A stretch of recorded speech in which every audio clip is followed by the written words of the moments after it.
Hello and welcome to Global Eye. I'm Parikshit Luthra. China's economy has slowed dramatically for the first time since the outbreak of COVID-19, with experts now predicting that the country will miss its annual growth target of 5.5%. The world's manufacturing engine has posted its lowest growth in 30 years as a result of Premier Xi Jinping's zero COVID policy. Under the policy, Beijing has enacted snap lockdowns and restrictions on people's mobility. As of July 15th, there were still 31 cities under full or partial lockdowns, including regions which account for 17.5% of the country's economic activity. Retail sales grew 2.7%, while industrial output grew 3.8% compared to last year's figures. This is down from the previous month and far short of analysts' forecasts. Steadily rising youth unemployment is another problem for the Chinese economy, with new graduates flooding an already saturated job market, according to China's National Bureau of Statistics. This comes despite a marginal improvement in nationwide unemployment rates. Remember, these lackluster results come after the world's second biggest economy barely avoided contraction in the second quarter. In an effort to avoid a slowdown, the country's central bank slashed interest rates following this data. However, experts believe that a devastating heat wave and power outages could weigh heavily on China's economy going forward. So how will this impact the global supply chain, and how much can the government really deal with at this juncture? Joining me now to take this forward is Andrew Leong, chairman at Andrew Leong International Consultants; Anant Krishnan, China correspondent for The Hindu.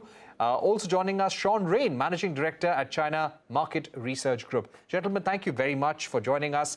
Sean, how alarming are the July numbers? According to you, how serious is this for the Chinese economy?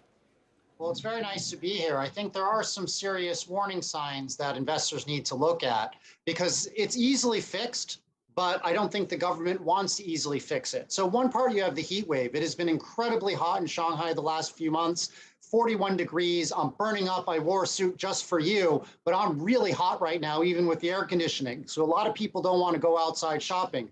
The biggest problem, though, are the COVID policies. The COVID policies are spreading fear and a lot of lack of confidence in the Chinese consumer population and in business.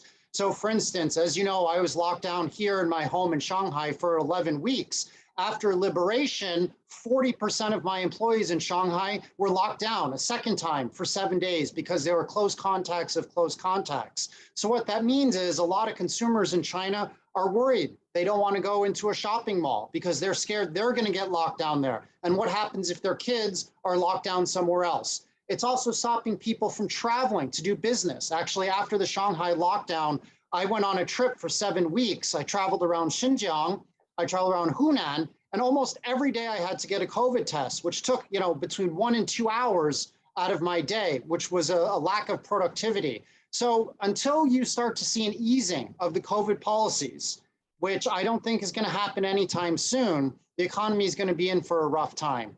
There's definitely demand. People want to get back to normal. People want to do business. But at the end of the day, as long as the government runs a dynamic zero COVID policy, which I'm not saying is wrong, but as long as they run this, the economy is going to continue to be hit. And I'm closer to Nomura's GDP growth estimates for the year. Right. Important points there. Let me also take them to Anant Krishnan. Anant, all ratings agencies which have slashed their growth forecast for the Chinese economy and have sounded alarm bells are blaming the zero COVID strategy. Considering the views coming in from across the world from rating agencies, do you see a likely review of this COVID strategy in government circles?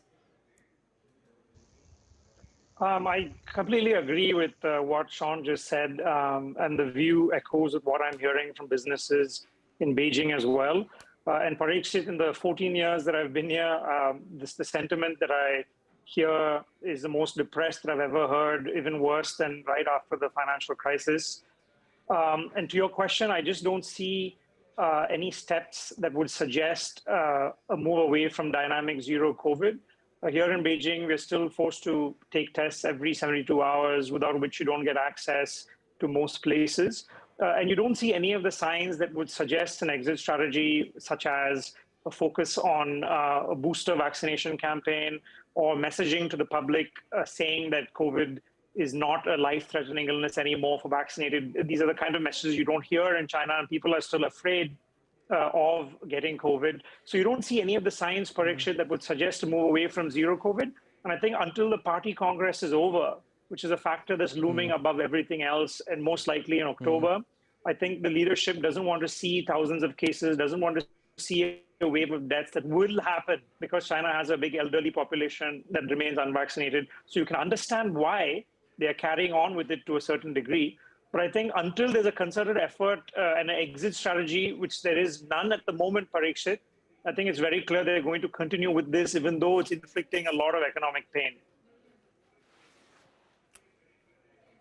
Right. Andrew Leong, if I can get you in, we have been reading reports about worsening property sales, retail sales, industrial output, investment, all slowing down.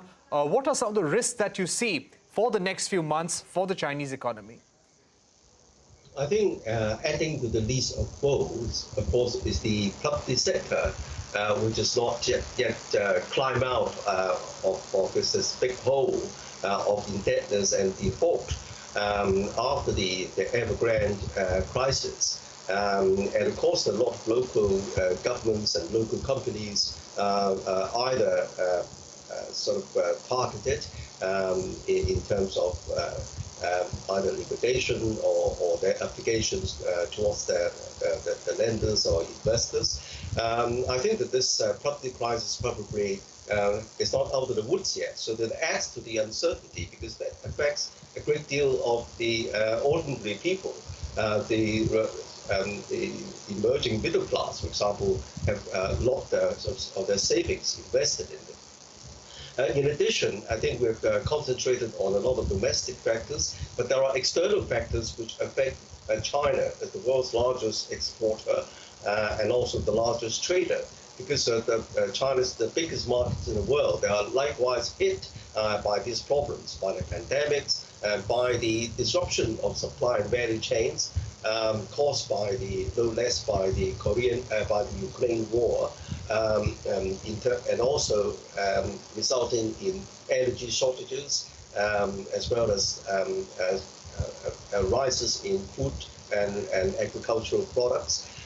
So this is affecting a lot of China's external market. So the whole world is in it, but of course China is particularly hit with sticking to this zero COVID strategy. But on the other hand, I think the top leadership has been learning a great deal in the management of this pandemic. For example, Shanghai, after the horror stories which have now been told, I think the leadership is wising up to it a bit, right. Exemplified by President Xi's latest call to maintain stability in the economy as well. In other words, while we're dealing with COVID, let's not forget about the economy. Let's not forget about people's economic livelihood. So I think that there's no silver bullet in the short run. But I think that the pandemic is not going to last forever. So I think that still China is reasonably maintaining reasonable degree of stability. Okay, Sean, coming back to you, what's the big message emerging out of the China central bank's move to cut key interest rates? And what do you feel will be the impact on the world economy, world supply chains due to this economic slowdown in China? I think there's two parts. I think Prime Minister Li Keqiang the other day met with the 6 powerhouse provinces in China saying we have to get the economy up and running again. So they're trying to reduce interest rates. They're trying to pump liquidity into the system. But here's the problem. People just don't want to go out and do business right now because they're scared of getting caught with COVID, like I mentioned before. And so the central government has the right policies. The problem is at the implementation stage. So I'll give an example. The central government has said that if you take a COVID test in one province, it needs to be recognized in another province. However, that's not happening on the provincial level. I just flew from Guizhou province. I flew to Xinjiang. In order to do that, I had to get a COVID test in Guiyang. I had to get a COVID test in Xi'an Airport, where I changed planes. I had to get a COVID test in Ulaanbaatar or Urumqi at the airport. and then one at the hotel when I arrived. So I had 4 COVID tests in a one-day period. That obviously is very inefficient.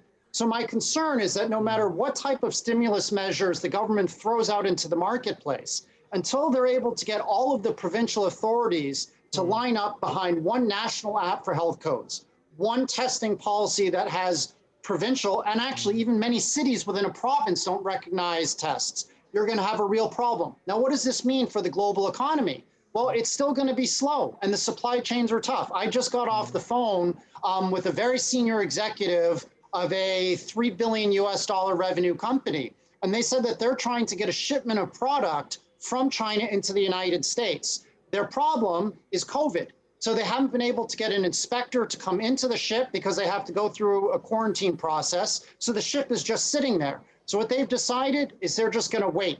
It's not worth their time trying to get an executive in because there's too much quarantine problems. It's too expensive and too difficult to buy a plane ticket. They're just going to wait a month or two, and hopefully the supply chain will ease up and the product is going to be able to go around the world. This means China might continue to export inflation to the rest of the economy globally. It also means that supply chains are continuing to be screwed up, and that could hit the upcoming Christmas season in the United States and retailers there, which is why we're very negative on companies like Walmart, like Target. Those companies are going to nosedive in the next few months because they're just not going to have enough product on the shelves. So we're in a very difficult situation. I think the Chinese government at the central government level understands the risks. They're implementing the right policies, but they haven't pushed forward hard enough to get over some of the morass of the local bureaucracies. It's not good for the global economy. Right. Absolutely not good for the global economy. Anant, on the ground, give us a sense of the kind of stress that you see on the economy, on unemployment in China. I think that, as the previous speaker said, the sense of uncertainty is obviously terrible for business, where, I mean, when you don't know if there's going to be a lockdown in your district, you don't know. Domestic travel within China, the biggest thing that surprised me coming back here, Parikshit, was how difficult it is to travel internally within China, going from one city to another. And I think it's very difficult for viewers in India to get a sense of how literally going from one city to another, you need COVID tests, need to fill up health codes online. So for business, obviously, this uncertainty is the worst thing that they could have at the moment, which also explains why companies aren't hiring. And I would differ slightly to the previous speaker in the sense that I don't think that the central government policies can be sort of excused for this, only because you hear from local governments that they're given an impossible task, which is they're supposed to keep growth going and they're supposed to keep cases at zero. And the last few months have shown us that it's fatal for any local official if they deviate from zero COVID. So obviously the emphasis is on a very hardline approach to zero COVID, which is terrible for growth. So they're kind of given an impossible choice. And there's no signs, I think, that in this balancing act between the economy and zero COVID, at least until this party Congress, because this is also political, besides the public health considerations. So far, there's no signs of them deviating from this. And I think this sense of uncertainty because of dynamic zero COVID is the biggest obstacle that I see when it comes to businesses and how they're functioning right now in China. Right. Let me get in Andrew Leong at this point. Andrew, what are the steps that you expect the Chinese government to take right now? What are the steps that are urgently needed, according to you, in order to maybe come up with a stimulus package or give more assurance to global investors?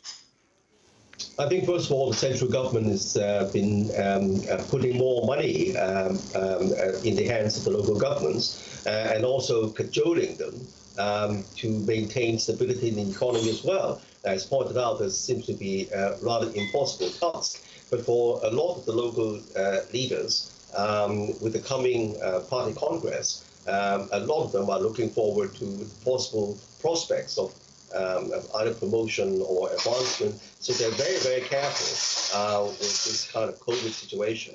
And they fear that any kind of risk cannot be tolerated. This adds to the problem. The other thing, of course, it also exacerbates the Chinese youth's kind of frustration. I mean, even before the pandemic, China's the young people are beginning to lose heart.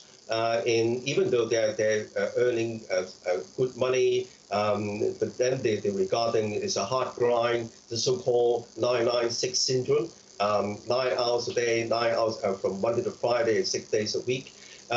So some increasing number of young people begin to seek a more life-work balance by abandoning the job, maybe a reasonably good job in Shanghai and Beijing, and then retreat to some of the inner provinces to seek inner peace and a higher quality of life and a slower pace of development. So this adds to the whole problem. So in short, we're not anywhere near the end of the tunnel, but I don't think that the tunnel is going to be so long as to collapse the whole Chinese economy. All right, we have run out of time, but Sean Rain, Anand Krishnan, Andrew Leong, thank you very much for joining us here on Global Eye, giving us your view on the slowdown in the Chinese economy and what it means for global supply chains. We're going to head into a short break, but coming up, a discussion with John E. Herbst on the U.S. senior officials' open letter to Biden administration regarding the war in Ukraine. Stay tuned.